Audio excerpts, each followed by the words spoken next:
Aujourd'hui, à l'ère de l'abondance numérique, progresser en photo, c'est fondamentalement maîtriser deux données essentielles. Un, la qualité de l'implémentation de nouvelles connaissances, de nouvelles techniques, et deux, maîtriser le standard de qualité de la restitution de ces connaissances. Alors justement, ce dont je veux te parler aujourd'hui, c'est en lien avec ça. Donc c'est-à-dire que c'est vraiment quelque chose d'essentiel si tu veux progresser. Alors c'est vrai qu'aujourd'hui, justement, lié à l'abondance numérique, le filtre, c'est plus d'accéder aux bonnes connaissances qui pourraient ou qui peuvent te permettre de progresser. Aujourd'hui, via Internet, tu as forcément accès au savoir dont tu as besoin.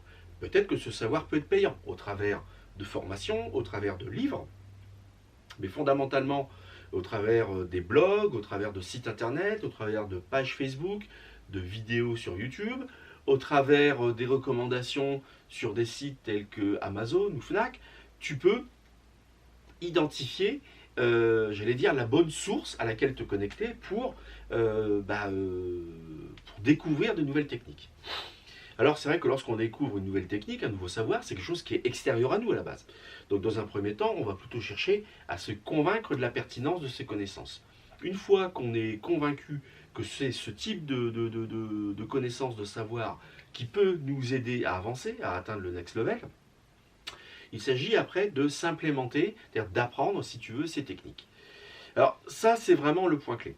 Parce que si plus tard tu veux maîtriser, j'allais dire, le standard de qualité de la mise en œuvre d'une technique, il faut bien sûr que tu aies parfaitement assimilé ces techniques. Parce qu'évidemment, si tu les as mal assimilées, eh bien, ça va être dur de vraiment les mettre en œuvre de manière qualitative.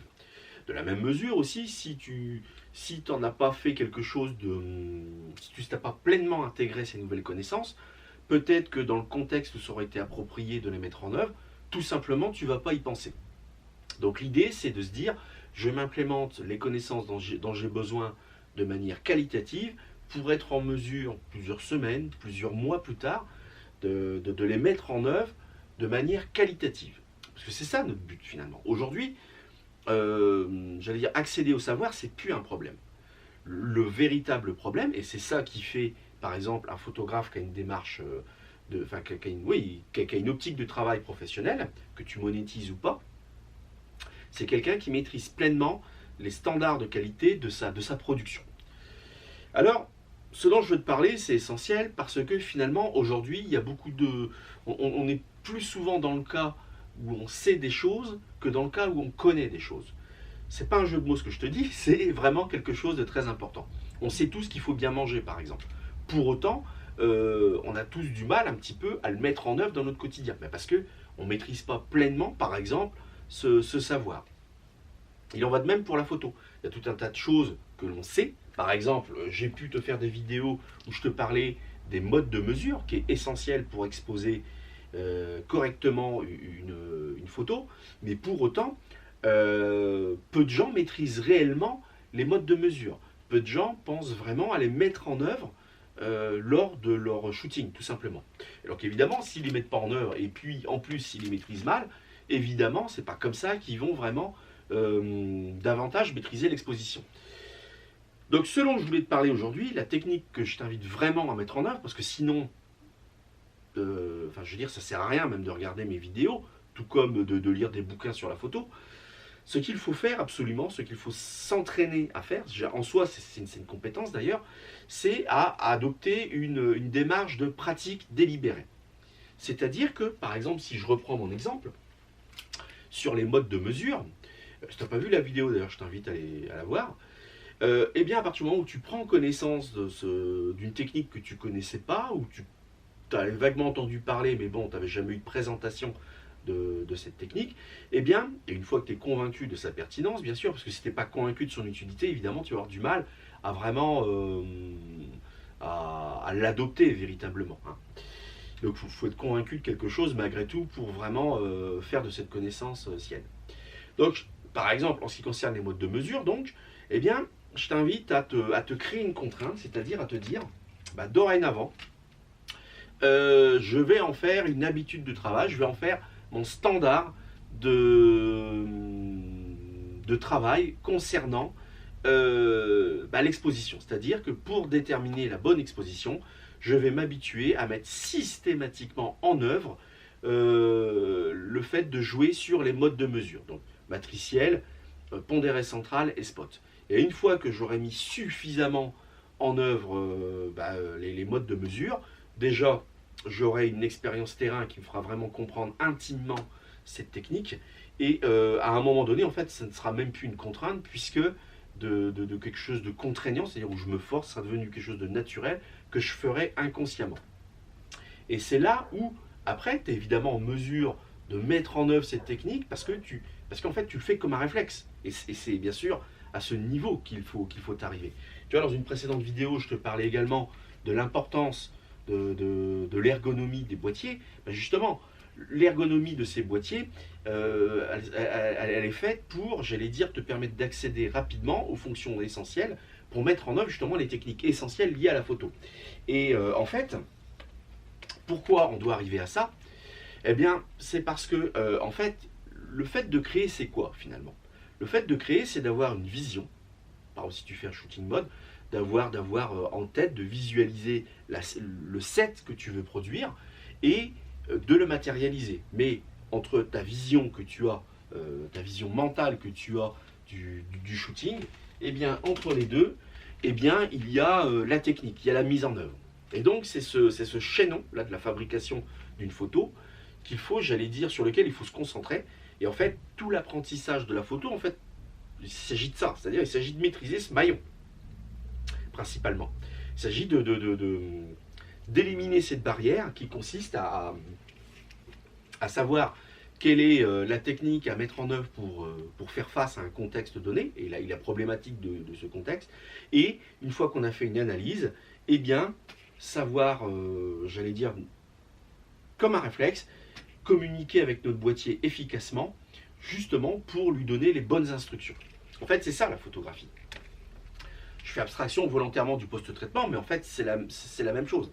C'est-à-dire face à des images et aux problématiques de post-traitement qu'elles posent, eh bien, de manière quasi instinctive, on doit savoir quel est le chemin technique, quelle est la palette de techniques à mettre en œuvre pour justement arriver aux photos que l'on avait visualisées au départ. Et donc pour ça, la chose essentielle à faire, donc personne ne parle pourtant dans l'apprentissage photo, mais pourtant c'est la clé de voûte, si tu veux, de l'ensemble, c'est de faire de la pratique délibérée. Parce que tu as beau acheter des livres ou acheter des formations très qualitatives et donc forcément relativement chères, enfin qui ont un coût à un moment donné, mais si tu ne prends pas la peine de mettre en œuvre et de mettre en œuvre de manière répétée sur un certain laps de temps significatif, eh bien en fin de compte, ce ne sera pas productif, tu vois. Tu vas simplement, j'allais dire, kiffer l'instant où tu découvres une technique qui te donne l'illusion de passer côté, j'allais dire, photographe expérimenté, photographe aguerri, certains diront photographe professionnel, mais en fait, tant que de ce savoir, tu ne l'as pas complètement assimilé au point de faire partie de toi, si tu veux, eh bien ça sert à rien. Et c'est pour ça d'ailleurs qu'encore une fois, je dis souvent, et là je me répète, je me rends compte que je radote des fois quand même, que en fin de compte, l'essentiel, c'est pas tant le matériel que tu possèdes à l'instant T, mais c'est essentiellement la personne que tu deviens. Quand enfin, ou moi-même, j'essaye toujours d'être en progression. Quand je découvre une nouvelle technique, je me dis que j'aimerais être cette personne capable de mettre en œuvre cette technique de manière instinctive. Tu vois? Donc c'est-à-dire j'ai la vision d'un moi amélioré, d'un moi transformé, qui maîtrise pleinement cette connaissance, enfin de ce savoir, il en a fait une connaissance qu'il est capable de mettre en œuvre très facilement. D'ailleurs, le meilleur exemple pour illustrer ça, eh bien, c'est tout simplement la conduite de ton véhicule. Tu remarqueras que si tu fais, enfin, on a tous des trajets qu'on fait à peu près, je sais pas, quotidiennement, grosso modo, eh bien, tu remarqueras que ces trajets quotidiennement, ils sont tellement intégrés, on les a tellement intégrés, on sait pleinement quand est-ce qu'il faut accélérer, quand est-ce qu'il faut ralentir, quand est-ce que bien sûr il faut tourner le volant, quand est-ce qu'il faut passer les rapports, etc., à quel moment il faut changer de vitesse, etc. On les a tellement intégrés que, bah, en fait, j'allais dire, le script un petit peu du parcours, la conduite du parcours, eh bien, on l'a tellement intégré qu'on est capable de le faire inconsciemment. Et d'ailleurs, c'est pour ça que sur ce type de trajet, ben, finalement, j'allais dire, alors qu'on est en train de réfléchir à ce qu'on va faire ce week-end, on reprend un petit peu conscience, j'allais dire, lorsque on se gare, je sais pas, devant chez nous, enfin tu vois, au niveau du but du trajet, si tu veux, tu vois. Et c'est qu'on descend de la voiture, on se dit, mais attends, mais là j'ai fait tout le trajet inconsciemment en fait. J'ai aucun souvenir du trajet. Et bah oui, mais parce qu'on l'a tellement intégré que notre inconscient est tout à fait capable, en pilotage automatique quelque part, de faire le trajet en toute sécurité, j'allais même dire en plus grande sécurité encore que si on fait les choses consciemment. Et bien c'est à ça qu'il faut arriver en photo, et pour faire ça, et bien justement, il faut driller. Un peu comme un parcours quotidien en voiture, et bien il faut le faire le plus souvent possible. Et d'ailleurs cette démarche est tout autant valide sur les connaissances qu'on a effectivement précédemment et depuis longtemps acquises. Si on ne les drille pas, c'est-à-dire que si on ne répète pas malgré tout régulièrement l'exécution d'une technique, d'un savoir, eh bien, on perd le côté qualitatif de la mise en œuvre et il faut, j'allais dire, se reformer, enfin faire une petite révision pour de nouveau pleinement réassimiler, réintégrer pleinement les connaissances liées à cette technique. Tu vois, c'est un peu comme justement un parcours. Quand des fois pendant plusieurs années tu as fait un parcours d'une ville à une autre, si à un moment donné tu arrêtes de faire ce parcours pendant plusieurs mois, voire pendant plusieurs années, ben, la fois où de nouveau tu souhaiteras faire ce trajet, tu devras te concentrer. Et pourtant la route, grosso modo, n'a pas changé. Et bien c'est pareil de tout un tas de techniques.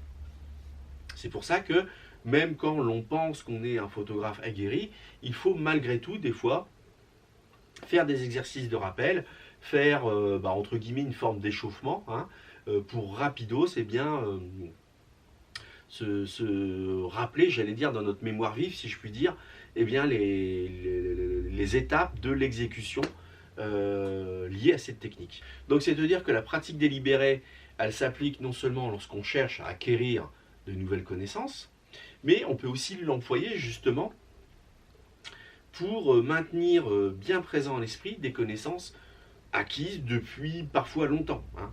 Parce que si on acquiert quelque chose et qu'on ne le met plus en œuvre, en réalité, on finit par l'oublier. Donc tu vois, la pratique délibérée, c'est vraiment central lorsque on veut garder un certain niveau. D'ailleurs, dernier parallèle, tu remarques que les sportifs de haut niveau, c'est bien ça qu'ils font. Malgré que tel sportif dans telle discipline, parfois, parce qu'avant d'arriver à un sportif de haut niveau, souvent il y a plus de 10 ans de pratique derrière, et bien malgré tout, tous les jours, ils s'entraînent à refaire les mêmes gestes. Pourquoi? Parce que, et là c'est le meilleur exemple de la pratique délibérée, et bien c'est justement pour garder les bons gestes et être en mesure de les restituer comme un réflexe. Parce que si tu fais le même geste tous les jours, et bien à un moment donné, ça devient un réflexe. Si tu cesses de faire ce geste, et bien tu finis par l'oublier. Donc tu vois que là aussi, la pratique délibérée, eh bien, aide même les photographes expérimentés. Donc c'est ce que je voulais partager avec toi aujourd'hui. Comme d'habitude, n'hésite pas à faire part de ton point de vue en commentaire, que tu sois d'accord ou pas. Ça ne peut que contribuer à enrichir le débat. Et puis, comme d'habitude, reste curieux, fais de belles photos, et nous, on se dit à bientôt dans une prochaine vidéo. Allez, salut!